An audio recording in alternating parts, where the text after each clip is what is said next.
Within the show of The Amazing World of Gumball, the character of Anais is shown to be highly intelligent, with her intellect being much greater than that of the vast majority of the other characters on the show. At the same time, however, her intellectual prowess is contrasted and counterbalanced by her social incompetence. She's incredibly socially awkward and has great trouble forming positive friendships with other people. She lacks good social and friend-making skills, and there are a handful of episodes throughout the show's run that delve more deeply into this flaw of hers, as well as her tumultuous journey to make and maintain healthy friendship. The first episode to truly explore Anais' struggle is the fittingly named episode, The Friend. The episode begins with a fun and humorous scene that also begins to establish some of the aforementioned parts of Anais' character that pertain to her difficulty with making friends. Anais has organized a party, and Gumball and Darwin want to infiltrate it to eat some of the cupcakes. She eventually catches them before they can reach the cupcakes, and she's done some blasting them with cola mixed with mints. But Gumball and Darwin are able to escape when Gumball creates a quick diversion. He abruptly points and says, "Oh look, your friends are here!" To which Anais enthusiastically replies, "Really?" in a squeaky voice that clearly demonstrates how excited she is. Here, this moment, while not only being a solid gag, cleverly sets up Anais' desperation for friendship, which will become a greater theme in some later episodes, by showing that her great want to make a friend and her resulting excitement at the prospect of doing so are strong enough to even override her critical thinking skills that, in other contexts, would have easily allowed for her to see through Gumball's obvious ploy. After being defeated the first time, Gumball and Darwin try to steal the cupcakes again. And, again, the episode delves into Anais' character. It's revealed that Anais went through all the effort of throwing a party, even going to the length of making decoy cupcakes for Gumball and Darwin, for Richard, and for Nicole, in order to make sure that the party didn't get ruined. Anais is very serious about trying to find someone to be friends with, yet her determination is overshadowed by her social ineptitude. She threw a party solely for the purpose of making friends, but she didn't invite anyone due to the fact that, by her own admittance, she doesn't have any friends to invite.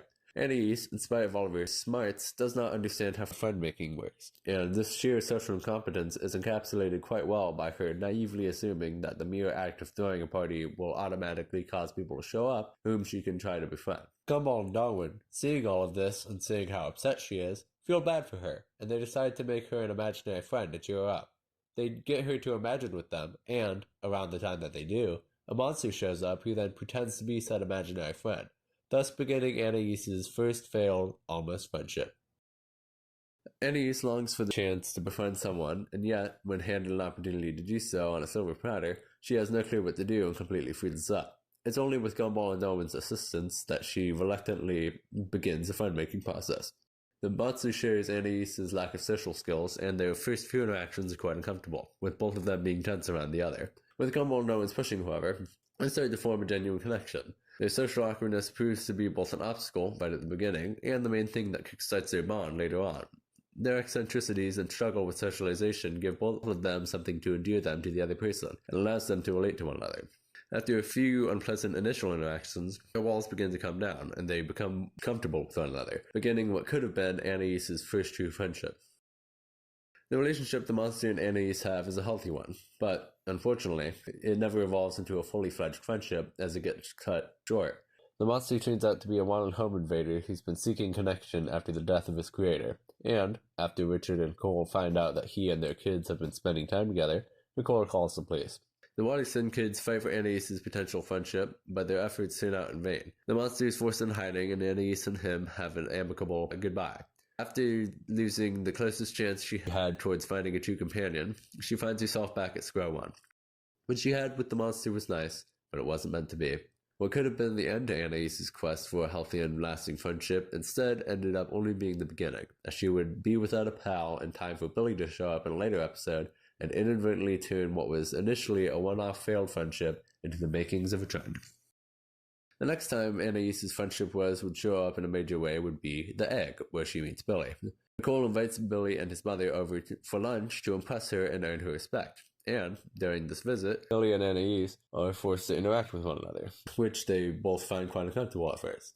Anais, due to her incredibly high intellect, often feels as though she can't properly connect with her peers on their wavelength, and vice versa. Hence why all the other examples in the show of her attempting to form a friendship with someone depict her associating herself with people much older than her, such as the monster from the previous episode and Judy in the next. Unbeknownst to her, however, Billy proves himself to be an exception to this rule, and feels much the same way. When they find out this fact about the other, the revelation acts as a huge relief for the both of them, and they quickly become entranced by the idea of finally being able to connect with one of their peers on the same level. It is then, out of this sudden burst of excitement, that they decide to dive headfirst into a potential friendship.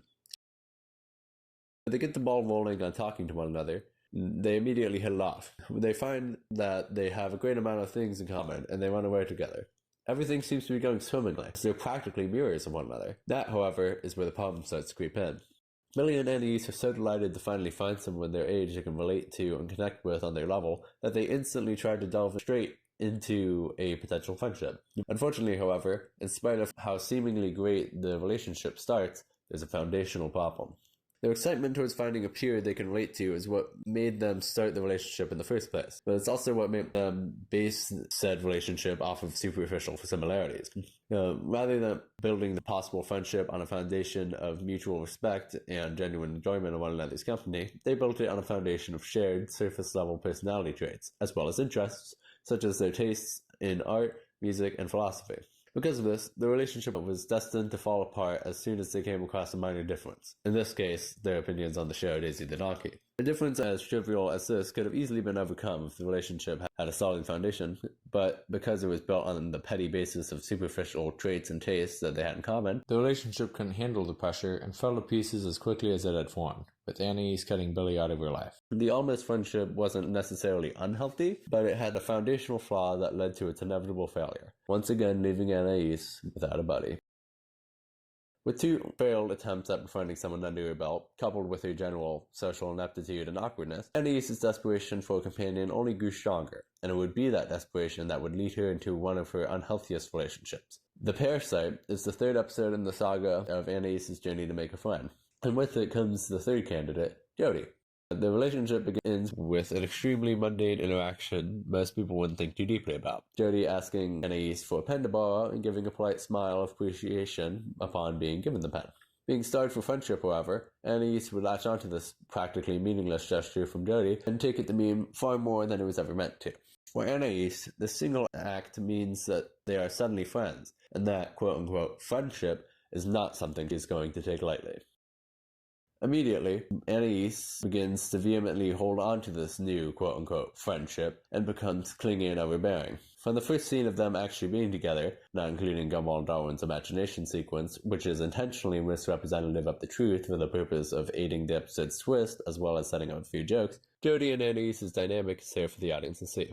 Now, Anais nervously asks Jody if the two of them are friends, and Jody replies, "Sure," in a clearly reluctant manner. Anais then pushes it further by asking if they're best friends, and Jody becomes even more uncomfortable, not even fully answering the question because of her discomfort. Finally, Anais proceeds to offer to buy Jody a snack, which Jody hesitantly agrees to, only for Anais to buy many snacks, which she tries to hand to Jody, with Jody reflexively leaning back, uneased. Now, this scene acts as a microcosm of Jody and Anais' relationship, as the trend shown within it of Anais being incredibly pushy would be consistent throughout the relationship's short lifespan.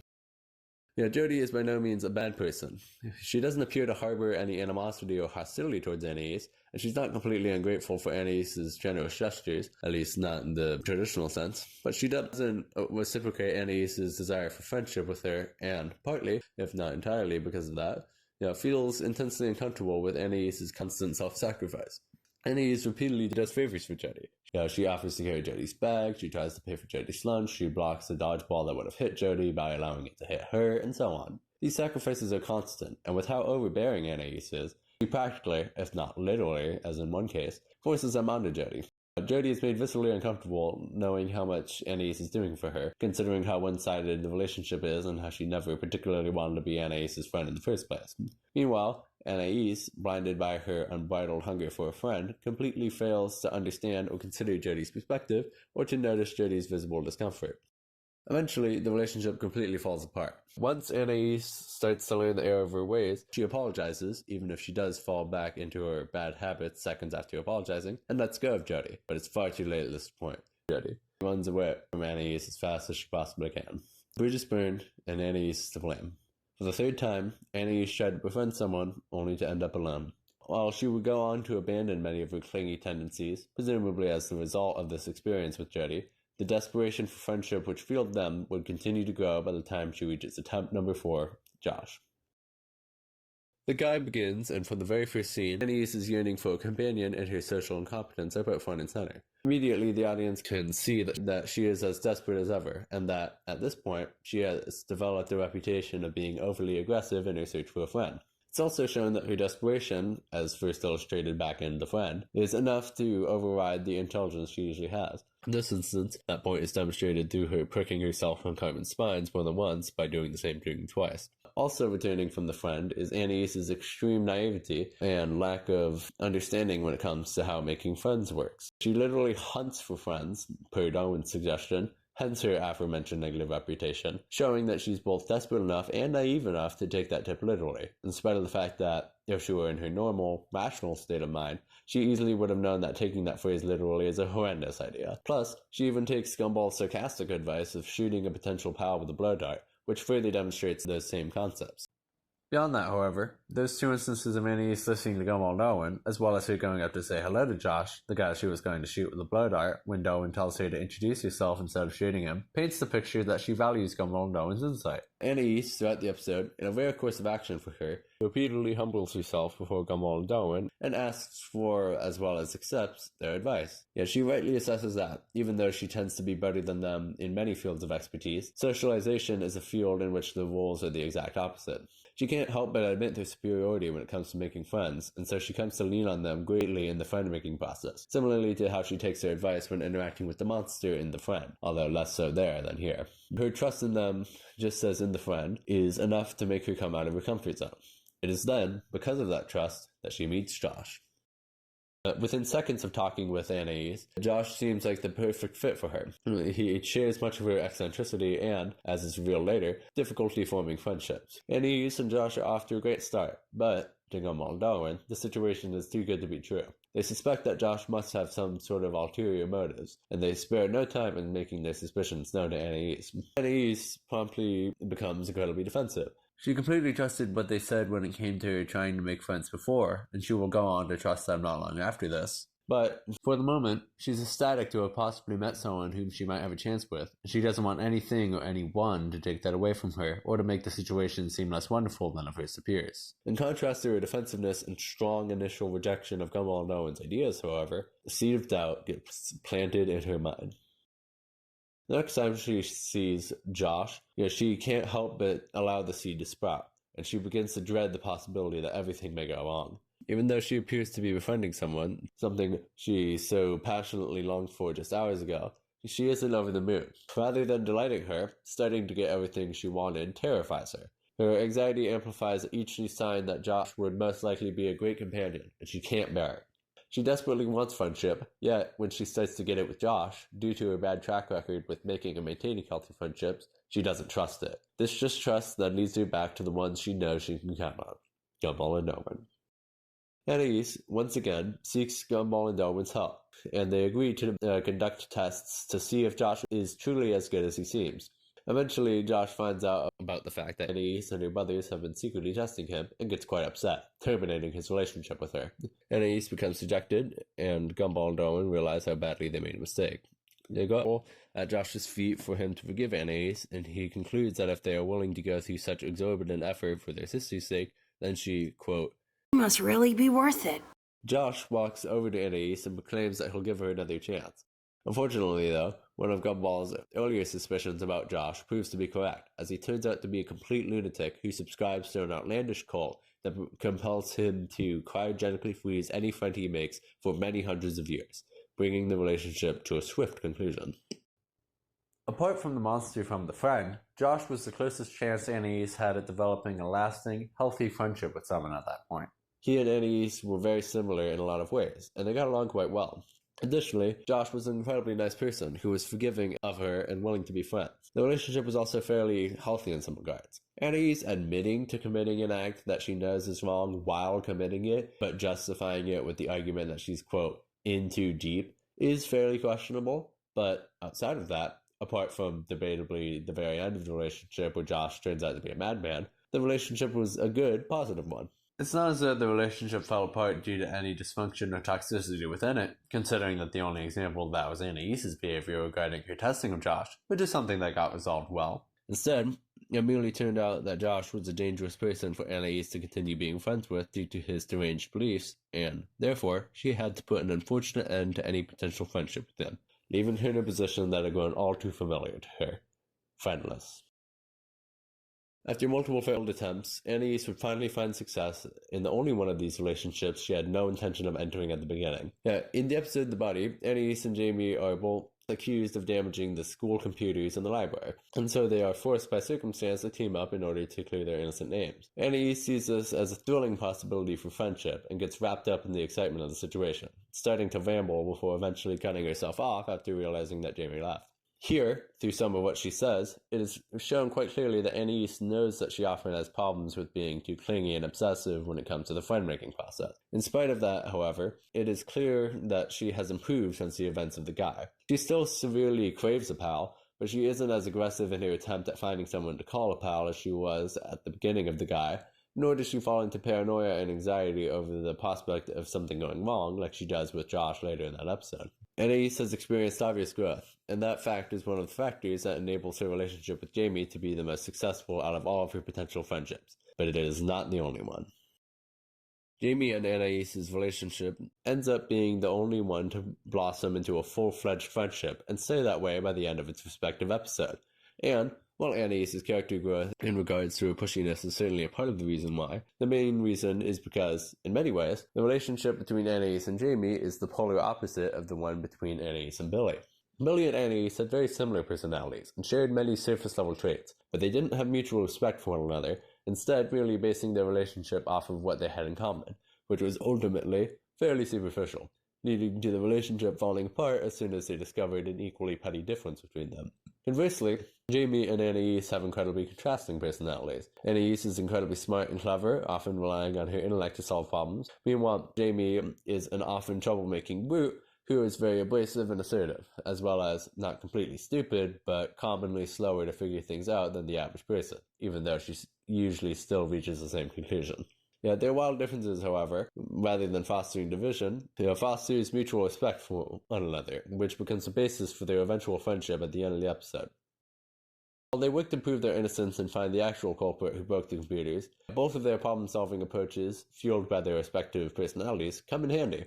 Anais' intelligence is an invaluable asset towards cracking the case, as one would expect, but Jamie also proves to be quite the aid. It's through her more physical, hands-on approach to problem-solving that she and Anais are able to gather that Bobbert was at the scene of the crime. And while he turns out to be a red herring, that bit of information still plays an important role in solving the mystery. Additionally, Jamie, while regularly slow to the punch, cognitively speaking, does still have some wits about her, as she, not Anais, is the person who first makes the connection that the librarian's handwriting is the same as the handwriting in the threatening, anonymous message the two of them received earlier. Both Anais and Jamie assist one another greatly in the case, and, even outside of the context of detective work, their dissimilar personalities complement one another. Seeing the way the other covers their own weaknesses, the two girls come to value, appreciate, and respect one another. It is because of this, in addition to the fact that they come to enjoy each other's company as they're forced to spend time together, that they form an unlikely but good and healthy friendship. At last, after so many failed tries in the past that fueled an ever-growing sense of desperation and longing, Anais finally finds a true, lasting friend. Anais is a character with a lot of strengths. Even at such a young age, her brain outclasses that of most, if not absolutely, everyone else in the show.